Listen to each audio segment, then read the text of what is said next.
میں پہاڑوں میں ہوں, ایک درخت پہ دیکھا کہ گرتے ہوئے پتھروں سے ہوشیار رہیں, اور اوپر اللہ پاک جل شانہ کا ایک نام لکھا ہے المحیمن, المحیمن, المحیمن, حفاظت فرمانے والا. اور یہ حقیقت ہے کہ گرتے ہوئے پتھروں سے ہوشیار رہنا چاہیے.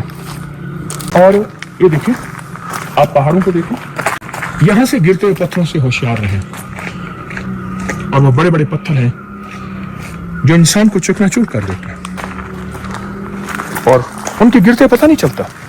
لیکن اللہ جل شانہ کا نام المحیمن اگر کوئی شخص اپنی زندگی میں شامل کرے, صرف چند بار پڑھ لے, 21 بار, تو حاسدوں کے گرتے ہوئے پتھر, جادو کے گرتے پتھر, جنات کے گرتے پتھر, یا حادثات کے پہاڑوں میں سلائڈنگ میں یا کہیں بھی گرتے ہوئے پتھر ہیں, ان گرتے ہوئے پتھروں سے اللہ پاک اس کی حفاظت فرمائے گا.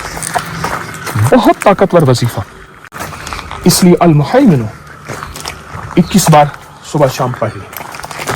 انشاءاللہ مشکلات, مسائل, ناکامیاں, پریشانیاں اور ایک انجانا سا خوف, ایک انجانا سا خوف جن لوگوں کے دلوں میں ہو اولاد کی طرف سے, مال لٹ جانے, اولاد لٹ جانے یا صحت لٹ جانا, یہ ساری چیزیں اگر ہم چاہتے ہیں کہ اس کی حفاظت کریں, یہاں سے گرتے ہوئے پتھر جب اس کے اندر جائیں گے, انسان اتنی بڑی کھائی میں نیچے جائے گا تو اس کا کیا بچنا ہے؟ ہاں, بچ سکتا ہے جب وہ کریم نگہبانی اور حفاظت میں آئے. المحیمن اللہ پاک کا مبارک نام ہے.